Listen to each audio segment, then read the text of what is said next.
todas y todos por acompañarnos esta tarde. Es un placer daros la bienvenida a esta ponencia que organiza la Fundación de Esclerosis Múltiple bajo el título Esclerosis Múltiple y Sexualidad, cuidando la intimidad. Este es el último acto que celebra la Fundación dentro del marco del Día Mundial de 2026.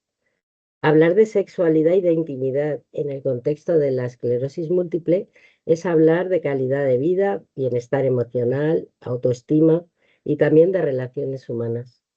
Sin embargo, este sigue siendo un tema que muchas veces se vive en silencio, con dudas, inseguridades o falta de información.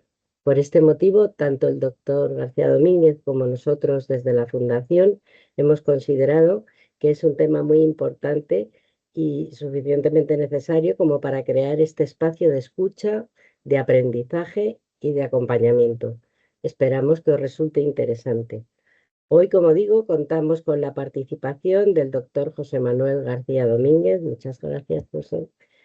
Neurólogo especialista en esclerosis múltiple del Hospital Gregorio Marañón, y de David Lozano Castellanos, psicólogo de la Fundación Esclerosis Múltiple de Madrid, quienes van a compartir su experiencia y conocimiento para ayudarnos a comprender mejor cómo la esclerosis múltiple puede influir en la sexualidad y qué herramientas existen, porque existen, para cuidar la intimidad desde una perspectiva integral.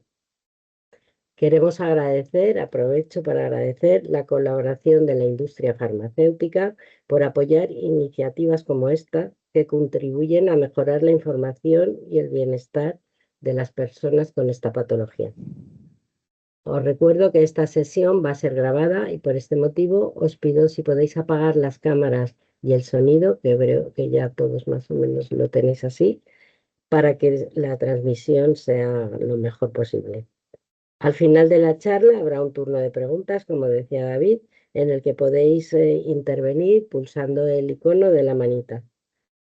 Y sin más, y pasando a lo que realmente hemos venido a escuchar y lo que nos interesa, muchísimas gracias por acompañarnos esta tarde.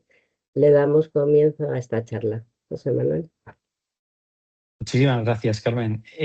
Para mí es siempre un placer colaborar con la Fundación. Ya sabéis que, creo que ahora lo estaréis viendo, ¿verdad? Sí, perfecto. Creo que hacéis una labor absolutamente fundamental de acompañamiento, de educación y de soporte en muchos ámbitos donde nosotros no llegamos, y os reitero mi agradecimiento, de verdad. Vamos a hablar sobre sexualidad, sobre esclerosis múltiple, y antes estábamos comentando que es un tema que realmente del que hablamos poco. A veces llama la atención que podemos hablar poco porque podemos tener la sensación de que, de que no lo podemos mejorar. Otras veces puede ser por pudor, puede haber muchos factores por los cuales pensemos que la sexualidad no es importante. Y hoy parte de mi labor aquí es romper esa barrera, romper ese techo y hablar sobre la sexualidad y la esclerosis múltiple de una manera abierta y natural, para que sepáis que esto lo podemos discutir siempre que queráis en la consulta, ¿de acuerdo? Vale, la sexualidad es parte de nuestra salud, ¿no? Es igual que, pues hay otros aspectos de la salud, pues la fatiga o alguna otra cosa, pues también la sexualidad es parte de la salud, ¿no? No nos tenemos que resignar a no tener una vida sexual, pues por diversos motivos, ¿no? Es una opción, es decir, que tampoco el no tener deseo sexual nos tiene que hacer sentir culpables. De todo esto ya lo hablará David posteriormente. Pero me gustaría recordar que la sexualidad es algo más amplio que simplemente el acto sexual, ¿no? Es deseo, es intimidad emocional con la pareja, es afectos, es contacto físico, es placer personal, es autoconocimiento, es también comunicar las necesidades que tiene cada uno y, pues buscar el bienestar. Es decir, que es algo bastante más amplio que el acto sexual, ¿no? Cuando vemos sobre la esclerosis múltiple y la sexualidad, ¿cuáles son las cifras? Bueno, pues son muy heterogéneas. Fijaos que en los estudios más amplios que hay, hasta el 70% de las personas con esclerosis múltiple tienen algún tipo de disfunción sexual. Por disfunción sexual podemos hablar de cualquier tipo de dificultad para tener pues relaciones sexuales de la forma esperada, ¿no? Entonces, ese 69% que se ve en otras series, realmente cuando miraba los datos de MData de esclerosis múltiple España, es bastante menor en España. Veis que es un 47,8%, pero también es verdad lo que comentábamos antes, que probablemente, y desde un punto de vista cultural, la tasa de respuesta en España sobre las encuestas de sexualidad es menor que en otros aspectos. Y por lo tanto, tampoco tenemos datos muy claros sobre este aspecto en nuestro ámbito, ¿no? Desde el Gregorio Marañón hemos hecho recientemente un estudio que ya os contaré cuando pueda, os contaré entero cómo es, pero os he podido traer algunas cifras, no todas, porque algunas están embargadas porque vamos a presentarlo en un congreso, pero lo que ha arrojado en nuestro estudio pues son unos datos, unas estadísticas similares a las que se ven en el resto del mundo, un 73% de algún tipo de dificultad dentro de la sexualidad. Y dentro de las cosas que os preguntábamos si os hemos preguntado nosotros en la consulta sobre este tema, si lo hemos discutido en este tema, y fijaos que menos del 50% de los profesionales lo ha abordado en la consulta, ¿no? Este estudio que hemos hecho en el Gregorio Marañón estaba abierto a muchos centros distintos, entonces no sabemos si es en concreto en nuestro centro o no, pero realmente si os fijáis, muy poco, es muy llamativo como un síntoma, lo abordamos tan poco en la consulta, ¿no? En esta gráfica de abajo lo que os mostraba era lo que notamos nosotros, cuáles son los síntomas que son más difíciles de comunicar en la consulta. En naranja veis al profesional, al neurólogo, y en azul el paciente, ¿no? La persona con esclerosis múltiple. Y si os fijáis, por ejemplo, para vosotros es más complicado hacernos entender bien los problemas del equilibrio, los problemas del lenguaje, los problemas de sensibilidad, ¿no?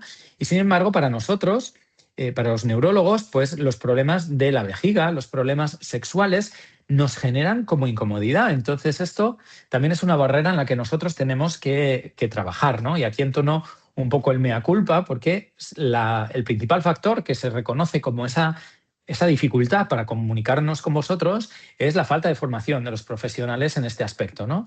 Entonces, yo creo que aquí tenemos una tarea recíproca, por nuestra parte, el fomentar esa formación específica y también romper esas barreras que pueden hacer, que puede haber. Porque luego cuando os preguntábamos otras cosas, pues vemos que realmente la gran mayoría de los pacientes sí os sentís cómodos para hablar de este tema con el neurólogo, ¿vale? El 35% no os sentíais cómodos, pero el 65% sí. Y además, a más de la mitad comentáis que cuando se ha comentado este tema, pues se os han dado herramientas útiles para el día a día. Es decir, que no es simplemente hablar de ello, sino que podemos mejorar en parte esa salud sexual pues con algunas herramientas, como podéis ver. ¿Por qué ocurre la disfunción sexual dentro de la esclerosis múltiple? Bueno, pues hay como tres niveles, tres tipos de causa, aunque generalmente las tres causas están muy interrelacionadas entre sí, de tal manera que suelen coexistir dentro de la misma persona y van a requerir un abordaje pues, global de las tres causas, ¿no? La causa primaria es aquella que se produce por las propias lesiones de esclerosis múltiple. Van a estar en centros que pueden afectar, pues, por ejemplo, la capacidad de la excitación, o que van a provocar pues, alteraciones en la erección o en la ingurgitación del clítoris, este tipo de procesos, ¿no? La causa secundaria podríamos decir que son más secuelas que tenemos como consecuencia de la esclerosis múltiple, como puede ser la espasticidad, esos síntomas, la fatiga, los problemas de la vejiga, los problemas de movilidad, pero también van a estar relacionados con los efectos adversos de los tratamientos que nosotros utilizamos, tanto para el tratamiento preventivo en la esclerosis múltiple, el modificador de la enfermedad, como los tratamientos sintomáticos de los diferentes síntomas que podemos tener, ¿no? Y por último, la causa terciaria ya son factores que son emocionales, son relacionales, donde se juntan estos otros aspectos que comentaba Carmen antes, como puede ser la autoestima, como puede ser la comunicación con la pareja, los cambios de roles, y que luego abordará David más en detalle. ¿Cuáles son los síntomas más frecuentes en los hombres y en las mujeres? Bueno, sabéis que hay primero una fase en la que tengo que tener ese deseo. Después del deseo tiene que haber una fase de excitación.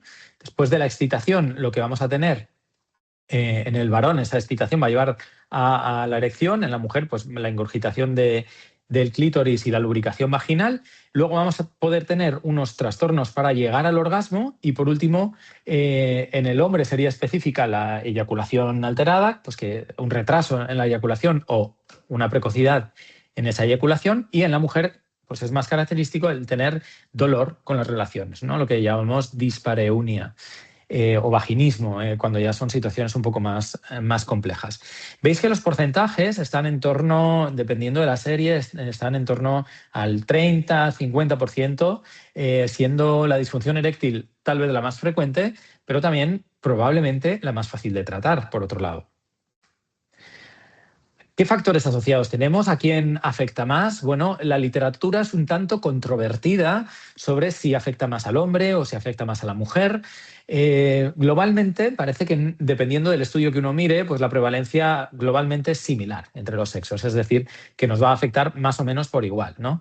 Es muy importante que conozcáis que la depresión es un factor independiente muy fuerte. Es muy fuerte porque nos va, por un lado, a disminuir la libido, nos va a disminuir el deseo sexual, y por otro lado, los tratamientos para la depresión también pueden hacer que nos vaya a empeorar todos estos síntomas sexuales, ¿no? Cuanto más edad tiene la persona, pues mayor riesgo de tener dificultades desde el punto de vista sexual, ¿no? Pues porque también tenemos más, no solo la edad, sino las comorbilidades asociadas a la edad, el riesgo vascular, el que utilicemos varios fármacos para varias cosas. Esto también pueden tener que ver con este riesgo de disfunción sexual. Podemos tener en función de nuestra discapacidad, vamos a tener mayor riesgo de tener problemas en la esfera sexual, aunque también en personas con discapacidad baja puede ocurrir que esto aparezca. Y la duración de la esclerosis múltiple ya es un tema más controvertido. Parece que la relación con la duración de la enfermedad tendría más que ver con la edad, tendría que ver más que ver con la discapacidad que con la propia duración de esa esclerosis. Vamos a ir repasando cada una de las causas. Como os digo, la causa terciaria le voy a dejar a David que hable de ello, y yo me voy a centrar en la causa primaria y en la causa secundaria. La causa primaria, como os decía, es la afectación puramente de las lesiones, la anatomía, el lugar donde esté la lesión, es lo que puede producir esa disfunción sexual, ¿no? Bueno, el estímulo sexual es tremendamente complejo. Tiene que haber algo que me estimule, y esto lo va a procesar el córtex cerebral, fundamentalmente la corteza prefrontal, la corteza cingulada anterior, todo el sistema límbico que llamamos, que tiene mucho que ver con el placer, ¿no? Entonces vamos a procesar ese estímulo va a generar una excitación, y esa excitación luego a nivel del tronco del encéfalo pues va a producir una serie de activaciones que posteriormente van a ir a la médula espinal, ¿de acuerdo? Veréis que hay una distribución muy amplia de todo este circuito de la excitación sexual, y por eso las lesiones en múltiples sitios pues pueden tener diferentes repercusiones, ¿no? En general, pues, por ejemplo, se ha visto que la excitación sexual o la erección en el varón también pueden tener que ver con lesiones en el tronco del encéfalo, no solo lesiones en la médula, sino también a nivel mucho más central. Una vez que el estímulo baja por la médula espinal, tenemos dos sistemas, el sistema simpático y el sistema parasimpático. Digamos que son unas segundas estaciones de la médula espinal para ir luego de ahí a los órganos, ¿no? A los órganos en general, e incluyendo a los órganos sexuales en este caso, ¿no? ¿Qué vamos a tener? Vamos a tener que el sistema parasimpático va a tener mucho que ver con la erección en el hombre, con la lubricación vaginal y también con la tumefacción del clítoris, ¿vale? Van a ser lo que fundamentalmente este sistema parasimpático va a controlar, y mientras que el sistema simpático lo que va a tener más que ver es con la eyaculación o con las contracciones orgásmicas, ¿no? Entonces, en función de dónde tenga yo la lesión en la médula, pues puedo tener una afectación, por ejemplo, si es más torácica, baja o lumbar, podemos tener más afectación del simpático. Si es más sacra, pues podemos tener más afectación en el parasimpático. Es decir, que puede haber diferentes lesiones que estén en diferentes lugares y que vayan a condicionar estos trastornos pues, por el hecho anatómico de estar en el sitio inadecuado. Sin embargo, como decía, la causa más frecuente es la causa secundaria, ¿vale? La causa secundaria, aquí veis en el gráfico cómo afecta tanto al hombre como a la mujer. Parece que en este estudio, que es un estudio muy pequeñito de la Vela y colaboradores italianos, ¿no? Se observa cómo en la mujer predomina más la causa secundaria.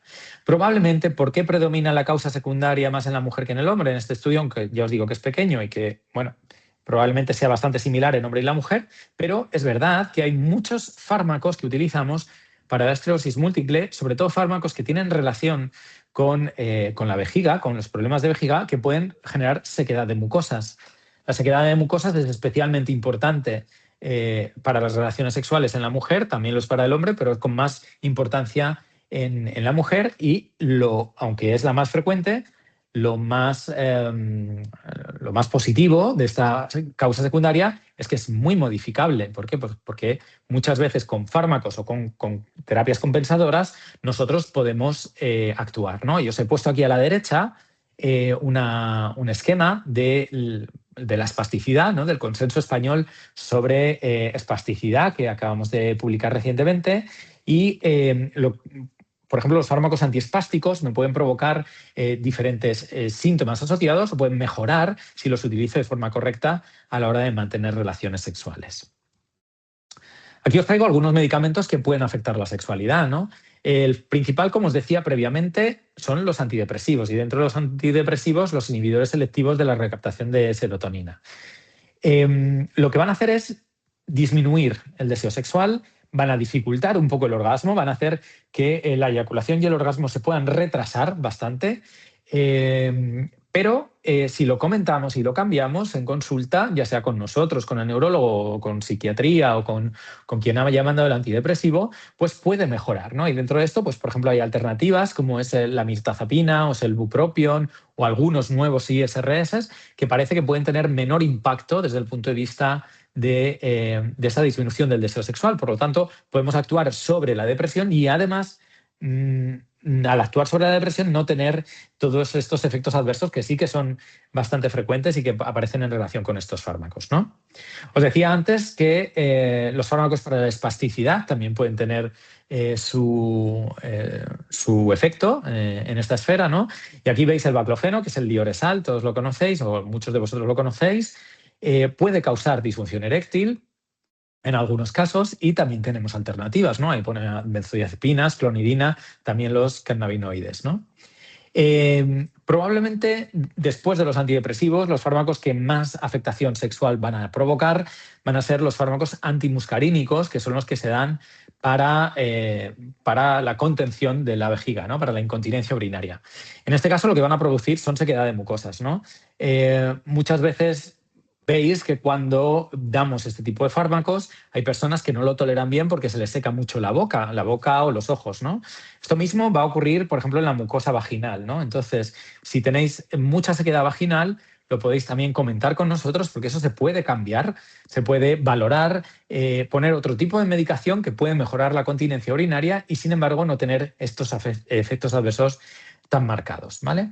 Y ya finalmente, dentro de los fármacos más frecuentes que nosotros utilizamos para el tratamiento de la esclerosis múltiple, os diría que hay algunos antiepilépticos, en concreto el valproico o la lamotrigina, que a veces se pueden asociar a disfunción eréctil. Es verdad que estos no son fármacos muy típicos dentro de la esclerosis múltiple, pero hay alternativas y si en algún momento los tenemos, pues podemos valorar otro tipo de fármaco en concreto para el dolor, ¿no? Que es para lo que se utiliza, para ese dolor neuropático.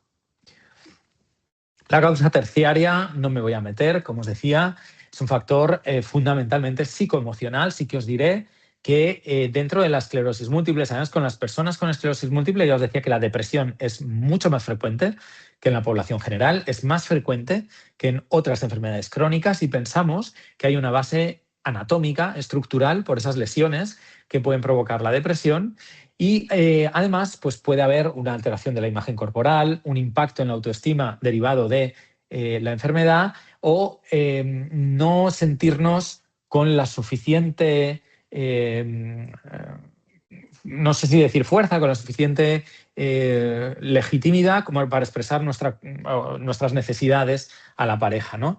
En la pareja lo que se producen son cambios de roles, se produce vulnerabilidad y bueno, lo que os traía aquí abajo es un estudio en el que se valora cómo es la relación con la pareja después del diagnóstico de esclerosis múltiple. Y os lo he querido traer porque hasta en un 80% la relación con la pareja no se modifica o incluso mejora, ¿de acuerdo? De tal manera que no necesariamente tiene que empeorar nuestra relación con la pareja, sino que puede haber incluso mejoras en este aspecto.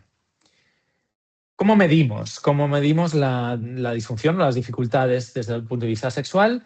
Bueno, pues la verdad que hay pocas escalas que estén validadas en español. Dentro de las escalas validadas en español hay algunas que no son específicas, como puede ser la del Massachusetts, que es la que veis arriba del todo. Es la primera, es la más sencilla, es la más validada en español y es validada para cualquier tipo de disfunción sexual, del origen que sea, también en personas sin comorbilidades, y es la más rápida de administrar, en 2-3 minutos. El MSQL 54, probablemente muchos de vosotros estaréis familiarizados con esta herramienta. Es una herramienta de calidad de vida en general que valora esos 54 ítems y dentro de los 54 ítems hay 4 que hablan sobre todo de función sexual. Ya sabéis que como son 54 preguntas a veces se hace un poco bola, ¿no? Porque es muy largo, pero en principio sería una herramienta que también de forma al menos muy somera pues nos va a valorar la función sexual. Sí que son dos cuestionarios mucho más interesantes, el MSIS 19 y el 15, que es una versión abreviada, que hasta ahora no tenían validación en castellano. Ha habido una validación en el año 23 del 15 y recientemente se ha publicado la validación específica del MSIS 19, hace unos meses. Son rápidos también y probablemente son la herramienta que tenemos que utilizar en la consulta para esta valoración. Y luego, como veis, hay otros test que se pueden utilizar. ¿Cómo es el impacto en la calidad de vida? Bueno, pues lo que sabemos es que cuando tenemos un trastorno, una disfunción sexual, vamos a tener peor salud mental percibida, ¿vale? Vamos a tener como una espinita clavada, algo no funciona bien y por lo tanto podemos tener peor calidad de vida, tanto física como mental, esto incluso ajustado a la discapacidad física. La relación con la depresión, ya la hemos comentado previamente, hay una doble relación. Si tengo peor función sexual, voy a tener peor calidad de vida y por lo tanto voy a encontrarme peor y esto puede fomentar que tenga una depresión reactiva. Pero si tengo una depresión primaria también, entonces esto me puede hacer que tenga menos libido, me puede hacer que los propios tratamientos me empeoren. Por lo tanto, hay un círculo vicioso ahí entre la depresión y los trastornos sexuales. Y luego también hay una clara diferencia entre la perspectiva del paciente y la perspectiva del médico, ¿no? Vosotros, los pacientes, pues priorizáis la salud mental, los médicos priorizamos los síntomas físicos y aquí abajo, lo que os mostraba en esta gráfica, en la que podéis ver en verde lo que pone disfunción sexual, es lo que consideramos que es importante para la calidad de vida los pacientes y los médicos. Y lo que es muy llamativo es que, fijaos, cómo los trastornos del ánimo para el paciente pues, están bastante valorados, igual que el desequilibrio, pero también la función sexual y, sin embargo, los profesionales, los neurólogos, pues lo valoramos bastante poco dentro de la calidad de vida. Por lo tanto, de nuevo, esta reflexión de que tenemos que los profesionales abordar mejor estos temas, pues no solo generar ese entorno para vosotros, sino también fomentar ese tipo de discusión, porque como hablábamos, puede mejorar. El silencio, sin duda, es el mayor obstáculo. El 83% de las personas con disfunción sexual no busca ningún tipo de ayuda. Generalmente es por vergüenza o por miedo a hablar del tema. Como os decía, hay otro factor que a lo mejor es preguntar y no obtener respuesta, ¿vale? Y a esto le tendré que dar más visibilidad en otro foro para entonar, como os decía, el mea culpa. Y como veis, el porcentaje de personas que acuden buscando ayuda pues es bastante bajo, ¿no? Cuando podemos obtener beneficios. ¿Cuáles son los tratamientos farmacológicos que nosotros podemos utilizar? Bueno, pues lo primero es evitar fármacos que puedan estar empeorando el trastorno sexual, ¿no? Que es lo que os comentaba antes. Antes de poner nuevos síntomas, ya sabéis que nosotros, cuando hacemos un abordaje sintomático, siempre intentamos tratar el máximo número de síntomas con el menor número de fármacos para evitar interacciones, para evitar efectos adversos, y la función sexual no es distinta en este sentido. Vamos a evitar esto y luego vamos a tratar, ¿vale? ¿Cómo lo vamos a tratar? Tratando sobre todo la disfunción sexual secundaria, es decir, la que tiene que ver con síntomas como puede ser la espasticidad, los trastornos vesicales y la depresión, y luego trastornos específicos, ¿no? Dentro del trastorno específico os pongo aquí trastornos más específicos del hombre, sería la disfunción eréctil, y para la disfunción eréctil tenemos bastantes fármacos. Tenemos inhibidores de la fosfodiesterasa 5, tenemos pomadas de prostaglandinas, tenemos prostaglandinas, aquí no me sale la palabra, prostaglandinas con una inyección en los cuerpos cavernosos. Podemos tener bombas de vacío, podemos tener prótesis. Para la mujer, para evitar sobre todo el dolor, que es el principal problema que podemos tener, pues tenemos que utilizar lubricación adecuada, podemos usar estrógenos tópicos de la misma manera que en la mujer después de la menopausia, o podemos tener estimulaciones con vibración y con otros elementos que también pueden ayudar a disminuir ese dolor asociado sobre todo a la penetración. Y luego en ambos sexos puede darse esa anorgasmia, esa dificultad para alcanzar el orgasmo, y esto, aunque no ha sido probado específicamente en esclerosis múltiple, también tiene tratamiento, ¿no? De los 4 que pongo ahí, la cabergolina, la yoimbina, el bupropion y la mantadina lo conocéis, algunos de vosotros, es de las 4 la que menos eficacia tiene, la verdad sea dicha, pero los otros 3 elementos también pueden ser útiles para el tratamiento del retraso del orgasmo. Tal vez más importante o igual de importante es el tratamiento no farmacológico. Dentro del tratamiento no farmacológico vamos a tener la parte fundamental del ejercicio, de la psicoeducación, y en este sentido el ejercicio físico, yo sé que somos muy reiterativos los neurólogos, pero es que siempre nos va a promover una mejor sensación física, una disminución de la fatiga, va a mejorar la espasticidad, va a mejorar nuestra movilidad, nos va a hacer más resistentes y por lo tanto vamos a tener también menos fatiga, vamos a tener menos dolor muscular, y esto siempre va a ser beneficioso. Ya sabéis que tiene que ser un ejercicio físico regular, pero no extenuante, sino que vaya incrementándose de forma progresiva. Y también las técnicas de mindfulness han demostrado ser buenas a la hora de fomentar la relajación, disminuir el dolor y prepararnos para la satisfacción sexual, ¿no? Hay programas psicoeducativos que han demostrado mejorar significativamente la función y la satisfacción sexual. Esto lo comentará David posteriormente. Y luego hay una parte de prepararse antes de tener relaciones sexuales. Para eso, sobre todo, hay una interrelación importante entre la vejiga, el intestino y la sexualidad, ¿no? Todo está muy combinado, y a la hora de mantener relaciones, pues es importante que nos quitemos preocupaciones de encima, ¿no? ¿Y cómo nos quitamos preocupaciones de encima? Pues bueno, si por mi esclerosis tengo que hacerme cateterismo intermitente, pues a lo mejor es buen momento antes de tener relaciones. Además, esto me va a proteger también frente a infecciones de orina. Si no, pues vaciar la vejiga antes puede ser un buen mecanismo. Como decíamos, el utilizar geles lubricantes a base de agua si tenemos sequedad vaginal, y comentarlo por si tenemos que modificar las terapias, también sería interesante. Cuando tenemos mucha espasticidad en los aductores, que lo que hace es cerrarnos las piernas y evitar el movimiento, esto con fisioterapia es la mejor manera, pero también en ocasiones podemos darnos alguna pulverización de Sativex previamente, o podemos tomar los antiespasmódicos algunos entre media hora, una hora antes de mantener relaciones, y con esto mejorar un poquito la espasticidad. Y ya por último, el estreñimiento. El estreñimiento también puede fomentar que estemos menos relajados, que nos está empujando la vejiga, y por lo tanto el cuidado también del estreñimiento, de la salud gastrointestinal, también nos puede fomentar que nos relajemos más y que por lo tanto tengamos relaciones más satisfactorias. La fisioterapia del suelo pélvico, y sé que en la Fundación lo tenéis disponible, tiene una evidencia real que puede mejorar la función sexual, ¿de acuerdo? Además de los ejercicios del suelo pélvico, que mejoran también la musculatura regional, ¿no? Y la satisfacción sexual, se puede hacer también la estimulación tibial transcutánea, sobre todo si se combina con incontinencia urinaria, porque ya sabéis que va a ir de la mano una de la otra. Y luego reiteraros que el mindfulness y el ejercicio aeróbico también han demostrado una mejora en la función sexual. Y por tanto, esto, al margen de que nos vale para cualquier otra función de la esclerosis múltiple, también nos va a mejorar este aspecto, ¿no?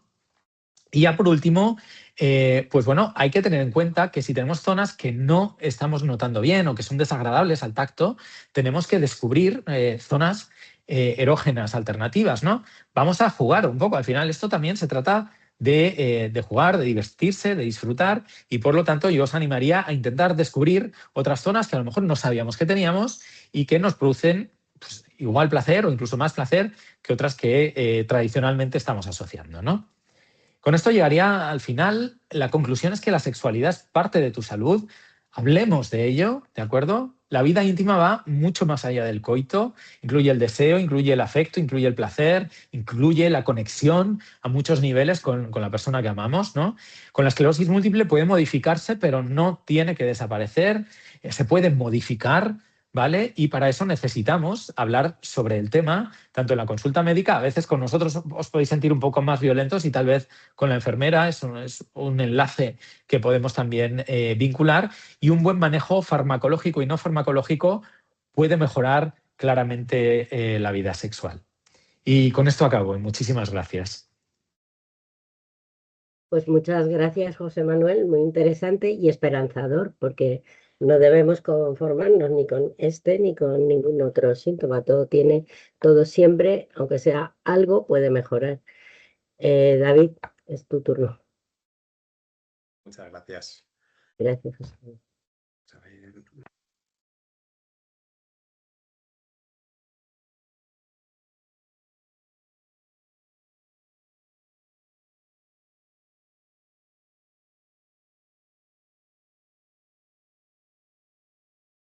Bien, entiendo que estamos viendo la pantalla, ¿verdad? ¿Y me escucháis bien?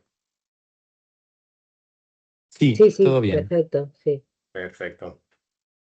Pues muchas gracias, José Manuel. La verdad que me ha parecido súper interesante. Yo particularmente me llevo bastantes cositas que desconocía. Además, me da la sensación, poniéndome en la piel de nuestros oyentes, pues que prácticamente hay quizá no tanto soluciones como tal, pero sí mucho margen de mejora para muchísimos síntomas, prácticamente para todos, ¿no? Que yo creo que muchas veces los pacientes nos encontramos con lo que los clínicos llamamos con un cuadro tan complejo que es muy difícil de manejar y es abrumador, ¿no? Pero en este caso, explicado de este modo, tan pormenorizadamente y con soluciones para muchos de estos síntomas, pues yo creo que es esperanzador y suena muy bien. Muy de acuerdo contigo también con el inicio de tu ponencia, ¿no? En donde comentabas que incluso a los profesionales en muchos casos nos cuesta hablar de sexualidad y es tremendo, pero es que es así, ¿no? Es una parte en la que todavía probablemente hay muchos tabúes en la sociedad y es un tema complejo, pero lógicamente es parte de la salud y es una necesidad. Tenemos que hablar sobre ello y espacios como este son clave. Muchísimas gracias, Carmen, por invitarme a participar aquí. Bueno, yo la idea que tengo es hablar un poco sobre esa parte terciaria, sobre esa parte más relacionada con la parte psicológica. Yo soy psicólogo en la Fundación Madrid contra la Esclerosis Múltiple y esta presentación la había vertebrado con un inicio en el que nos centrásemos un poco en qué es y qué no es la sexualidad, en cuál es la influencia que pueda tener también la esclerosis múltiple en nuestra sexualidad, que ha pormenorizado muy bien José Manuel. Y traeros por último 5 claves, 5 pequeños tips que pudiéramos utilizar también para, bueno, pues mejorar la calidad de vida y la calidad también de nuestra sexualidad, que creo que es muy complementario con lo que nos traería, con lo que nos traía el neurólogo. Respecto a la sexualidad, ya hemos visto que no se trata únicamente del acto sexual exclusivo, sino que hay muchísimos elementos importantísimos que enriquecen muchísimo nuestra experiencia y que creo que sin ellos es muy difícil que haya el acto sexual como tal, ¿no? O como mínimo que lo haya con una calidad importante. Desde la Organización Mundial de la Salud, fijaros en la definición que nos traen, ¿no? La sexualidad es un aspecto central en el ser humano, presente a lo largo de su vida, abarca el sexo, las identidades que podamos tener cada uno, los papeles de género, el erotismo en la relación con otras personas, el placer, la intimidad y la reproducción en otro caso, ¿no? de la especie. Y además también nuestra orientación sexual, es decir, que hay muchísimos elementos que comprenden la sexualidad. Y no olvidemos que además de esa reproducción sexual, también es una fuente de gratificación, o puede llegar a serlo, ya sea con nuestra pareja o ya sea sin ella también. Todos tenemos derecho a utilizar este tipo de estimulación que puede ser muy interesante para complementar nuestro día a día. Entonces, ¿cómo la esclerosis múltiple, complementando lo que comentaba José Manuel, puede influir en nuestra sexualidad? Pues por un lado, con todos estos síntomas que ya están puestos encima de la mesa, entre ellos también importantísimo la fatiga, muy importante, uno de los síntomas más comórbidos en esclerosis múltiple, los que más prevalentes es. Y que interfiere tantísimo en la motivación, en nuestro estado de ánimo y, por supuesto, también en la libido y en nuestra respuesta sexual. Y muchísimos otros síntomas que van a estar influyendo en nuestra sexualidad. Pero es que además de todos estos síntomas, no podemos olvidar que habéis vivido un momento de diagnóstico en el que ha habido un antes y un después, un cambio muy grande en nuestras creencias también, en la percepción que tenemos o que tenéis y habéis tenido del mundo y la percepción que tenéis de vosotros mismos. Entonces, es inevitable que esa etiqueta y todos estos síntomas y la situación de la enfermedad se vean reflejados a nivel psicológico en un cambio tremendo, el cual, pues lógicamente, requiere de una adaptación a esa situación. Luego, pues hay una casuística de sintomatología tremenda. En cuanto al curso de la enfermedad, pues también hay muchísima variabilidad. Ya sabemos que se le llama acertadamente la enfermedad de las 1000 caras, porque cada uno somos un mundo, ¿no? Pero, lógicamente, esa parte física influye en la parte psicológica y, a su vez, en la parte emocional, en nuestras creencias, en nuestra autoimagen, ¿no? El self, la idea que tenemos de nosotros mismos, también se ve muy alterada, y eso también se tiene que ver reflejado en la relación con los demás y, como no puede ser de otra manera, en la relación también con nuestra pareja. Aparecen emociones también en relación con nuestra pareja debido a ese cambio de rol también, que José Manuel también apuntaba, en el que previo a la enfermedad probablemente teníamos una forma de relacionarnos y posteriormente, en función también de cada persona y de la evolución de la enfermedad, podemos ir acumulando discapacidad y ir sometiéndonos a un cambio sensible en la forma en la que nos relacionamos con las demás, ¿no? También a nivel jerárquico pueden darse movimientos en los cuales están ahí y influyen. Y de hecho, pues eso también, cuanto menor sea la comunicación, más se puede fijar ese cambio de rol, ese cambio jerárquico y además pues todos los problemas también, ¿no? Por lo tanto, y teniendo en cuenta este cuadro que estáis viendo en pantalla, vamos a tener presente que dificultades o cambios en nuestra sexualidad debido a la enfermedad son completamente normales, habituales, y poca gente conozco que no lo haya percibido, aunque sea en algún periodo de tiempo, ¿no? Aunque sea, por ejemplo, pues en el momento del diagnóstico o en momentos posteriores, cambios del propio diagnóstico de la enfermedad, ¿no? A fases progresivas o en diferentes circunstancias. Pero también tenemos que tener en cuenta otra cosa muy importante, y es que esos cambios pueden mejorar, se pueden abordar, pueden cambiar. Y para ello la comunicación y ese ejercicio en el que, bueno, pues podemos tomar aire y enfrentarnos a eso que tanto miedo nos da, que puede ser afrontar un problema de este calibre, pues es básico.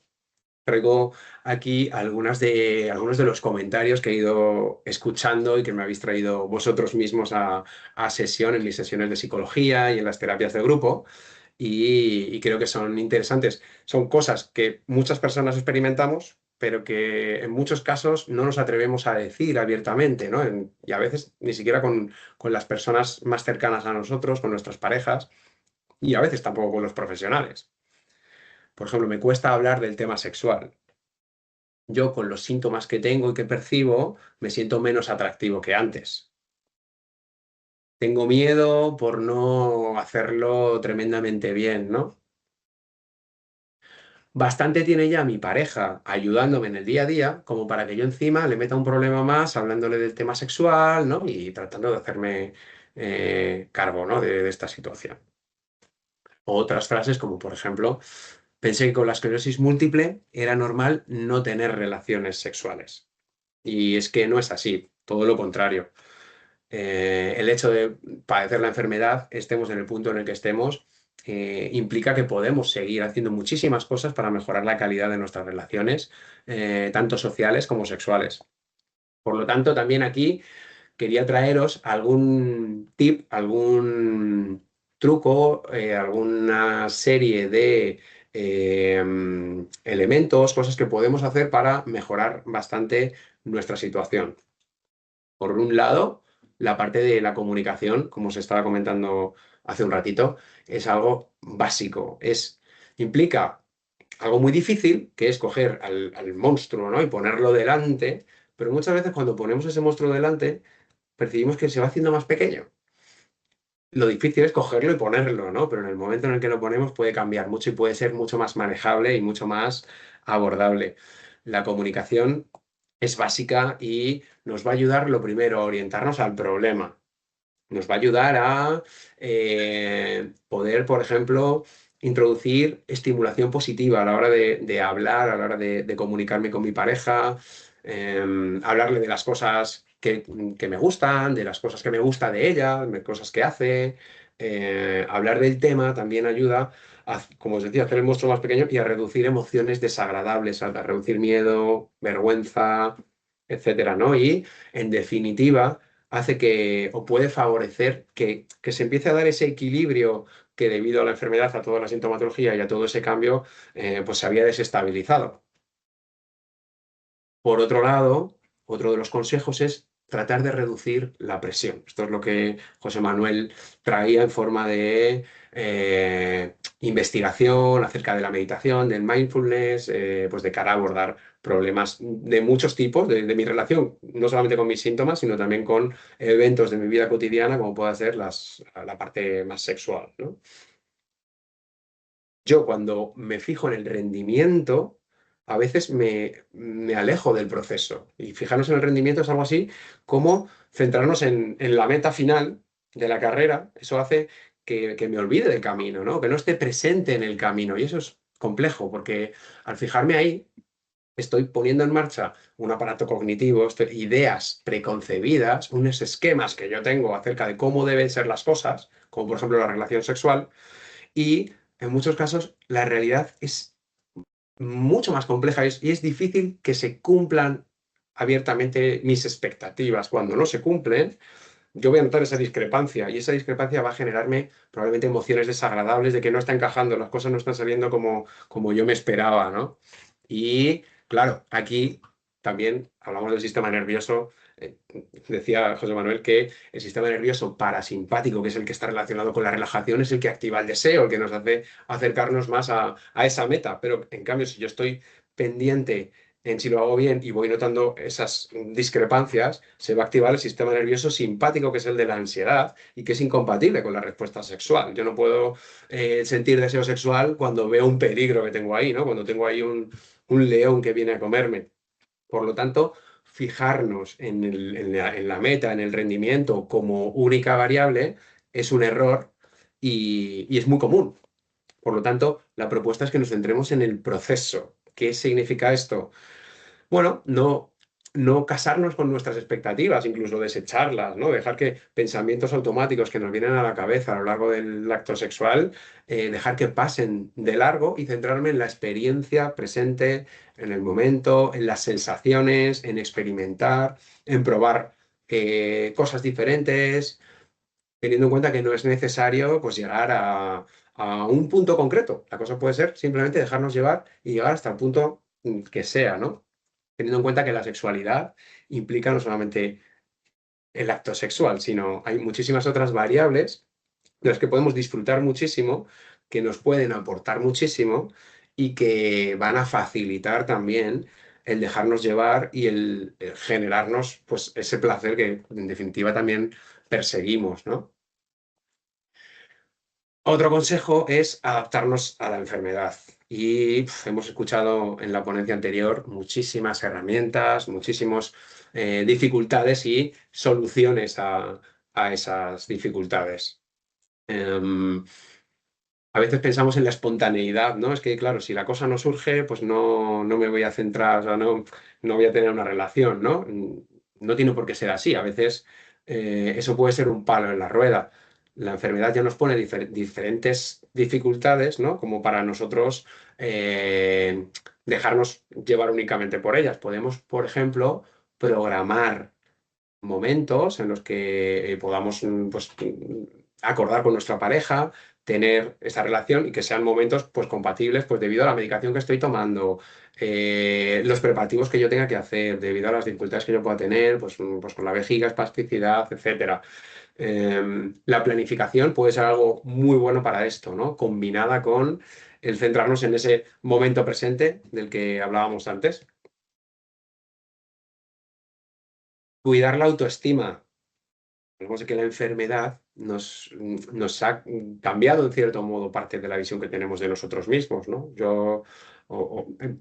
Pensarás que antes pudieras imaginar que es difícil que problemas de salud importantes los podamos tener y de repente con el diagnóstico nos damos cuenta de que sí, de que nosotros también somos vulnerables. Y esa vulnerabilidad se revierte en nuestra autoestima. Y el día a día, la sintomatología, etcétera, también revierte y puede revertir en nuestra autoestima.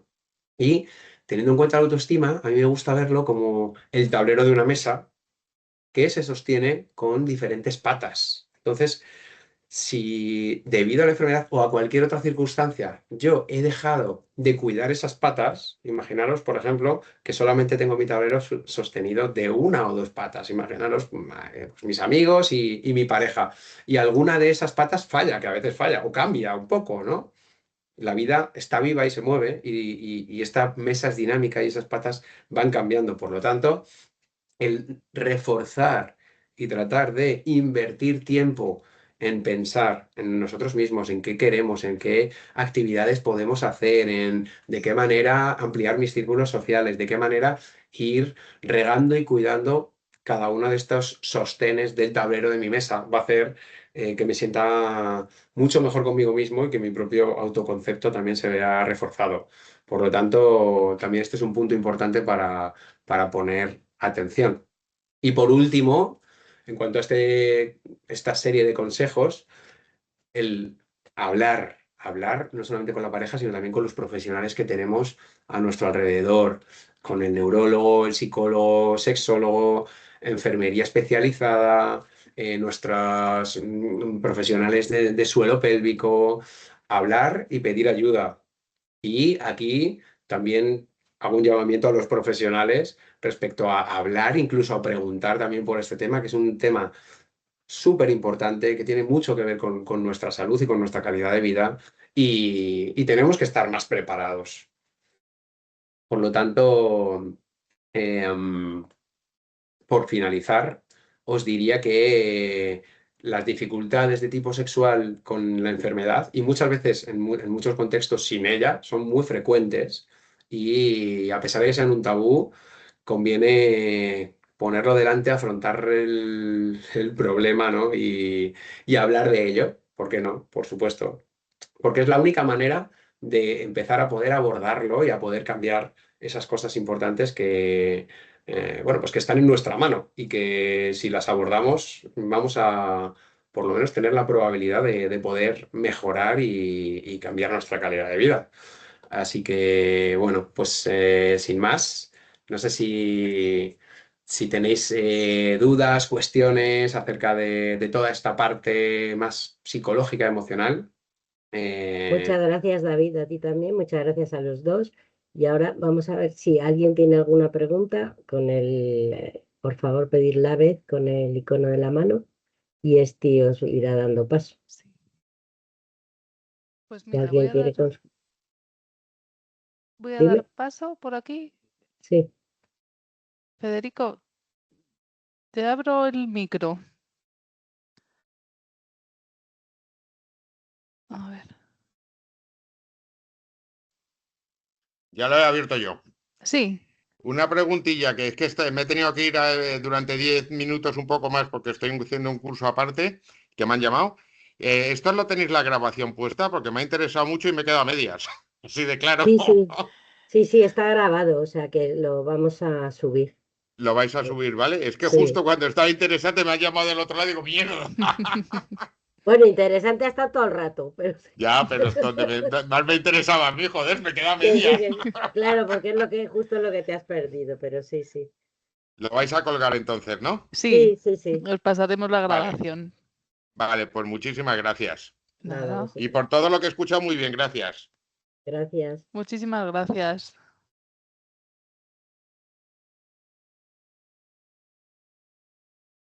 ¿No hay más preguntas, Esti?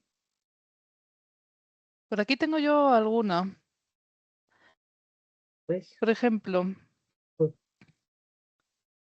esta yo creo que es para David. ¿Cómo evitar que la relación se centre solo en la enfermedad?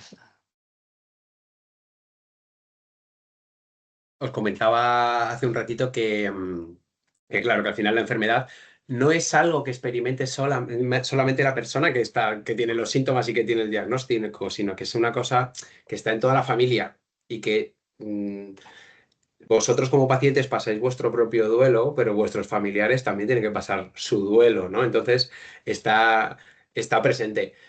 La enfermedad es algo que, desde mi punto de vista, hay que afrontar, hay que normalizar y hay que convertirlo en un compañero con quien relacionarnos de una manera en la que podamos, en cierto modo, estar tranquilos, ¿no? Entonces, en este caso, si la enfermedad es una parte muy nuclear de la relación de pareja, hablemos sobre qué opina cada uno, cuáles son las molestias que esto está generando, vamos a identificar exactamente cuáles son los problemas, ¿no? Y tratar pues de buscar soluciones. Pues, por ejemplo, si estamos perdiendo intimidad, si estamos perdiendo actividades en pareja, actividades juntos, pues vamos a tratar de dedicar tiempo y esfuerzos también a eso, ¿no? A ir recuperando partes. Incluso nos puede ayudar el preguntarnos a nosotros mismos, bueno, ¿qué había antes que ahora no hay? Porque quizá la respuesta a esa pregunta nos puede focalizar en algo, en cosas que podemos recuperar. Muy bien, muchas gracias. Y bueno, por aquí hay otra para el doctor García Domínguez. ¿Qué le recomendaría a una persona que siente vergüenza sacando este tema con vosotros, con los neurólogos? ¿Qué recomendación le haría? Muchas gracias. Bueno, como he dicho antes, nosotros tenemos que entonar el mea culpa, nosotros nos tenemos que concienciar, ¿no? Pero lo normal sería que supierais que cuando hablamos de estos temas, nosotros estamos preparados para abordar estos temas y son temas que forman parte de vuestra salud de forma integral. Es decir, que igual que hablamos de la espasticidad, podemos hablar también de la función sexual, podemos hablar de lo que os preocupa. Es verdad que muchas veces, claro, en la consulta ya sabéis cómo vamos, que vamos con las prisas del momento y no podemos abordar cada síntoma de forma separada. A veces lo que hacemos es, venga, vamos a centrarnos en uno o dos síntomas que son los que más preocupan, ¿no? Y vamos a ver esto. Pero esto es importante que nos lo verbalicéis porque puede ser que, pues, simplemente por la rapidez o lo que sea, hayamos puesto, pues lo que comentaba antes, un fármaco para para la vejiga o lo que sea, y si no me cuentas que estás teniendo dificultades, por ejemplo, en la lubricación vaginal, si no te lo pregunto, no lo vamos a saber, no vamos a poder resolver ese tema, ¿no? Es verdad que, fijaos, el médico, nosotros no os vamos a juzgar nunca por lo que nos digáis, no vamos a hacer nunca una estimación personal ¿no? Yo muchas veces, pues mira, ahora es muy normal que pues la gente joven pues tenga algunos tipos de tratamientos preventivos, ¿no? Pues de otro tipo, infecciones de transmisión sexual, todo este tipo de cosas, o la gente mayor, vamos, da igual, la infección de transmisión sexual puede ser a cualquier edad, pero es que para nosotros es súper relevante porque puede modificar otra serie de cosas, puede modificar cómo yo tengo un tratamiento, cuál es la estructura o lo que sea, y para nosotros no lo percibimos, no vamos a hacer ningún juicio de valor. Lo que nosotros vamos a hacer es recabar una información e intentar ayudaros igual que lo hacemos en otro aspecto, ¿no? Entonces, igual que me comentas, pues he tenido una infección respiratoria, pues me puedes comentar, he tenido una infección de transmisión sexual y igual que tengo espasticidad, tengo pues dificultad para tener una erección, ¿no? O sea, este tipo de cosas para nosotros en general debería no suponer un tema de violento ni nada de eso de comentar, ¿no? Como decía antes, tenemos mucho que aprender también nosotros y mi consejo siempre es que tienes que tener confianza suficiente con el neurólogo para explicarle cualquier cosa que necesites. Si no tienes confianza suficiente porque tu neurólogo no te lo transmite, a lo mejor tienes que valorar pues qué relación tienes con tu neurólogo, ¿no? Pero lo lógico es que tengas suficiente confianza como para poderle contar cualquier cosa, ¿no? Muy bien, muchas gracias. ¿Alguna pregunta más en el chat? ¿No quiere participar nadie? Bueno, con respecto al chat, quiero hacer una puntualización, si me permitís. Sí, claro.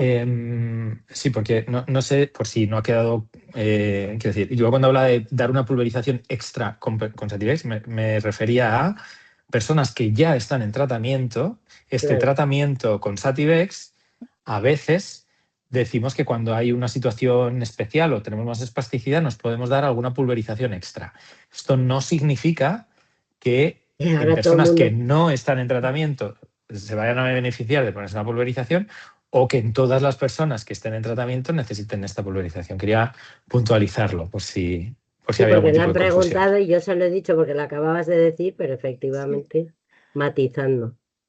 Pues muy bien, pues si no hay más preguntas, o bueno, también nos podéis enviar, si se os ocurre después, pues enviadnos las preguntas y se las haremos llegar al doctor García Domínguez y David, como está en casa, pues. Entonces, bueno, desde la Fundación abordamos este tema desde suelo pélvico, pero es verdad que yo me comprometo a hacerlo de manera más específica y monográfica. Creo que hay otra pregunta, ¿no? Sí. Ah. Abro el micro de Federico.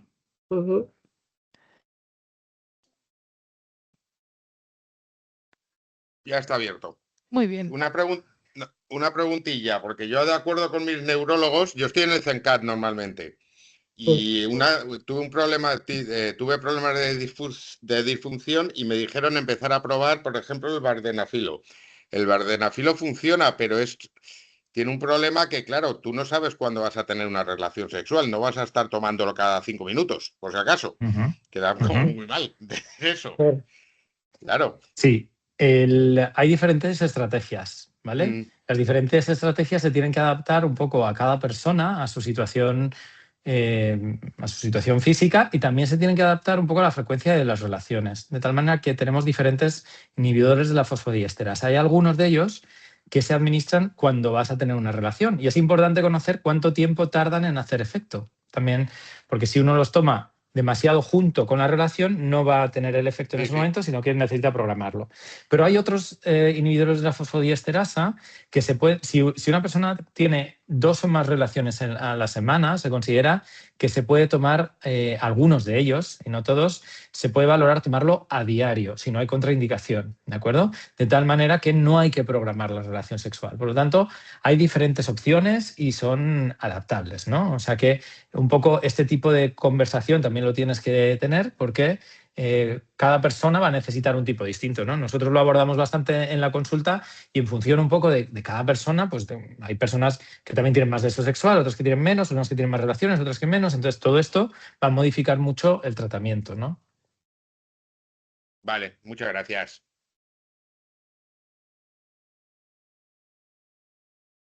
Vale, pues como decía, muchísimas gracias por habernos acompañado esta tarde. Gracias a los ponentes, que ha sido muy interesante y genial. Y ya hablaremos, José Manuel, porque estoy pensando que merece mucho la pena organizar un taller o algo específico y monográfico sobre este tema. Así que Fenomenal. sí, ya nos ponemos en contacto. Pues lo dicho, muchas gracias y hasta pronto. Muchas Gracias a gracias. vosotros. Un placer. Un Muchísimas abrazo. gracias.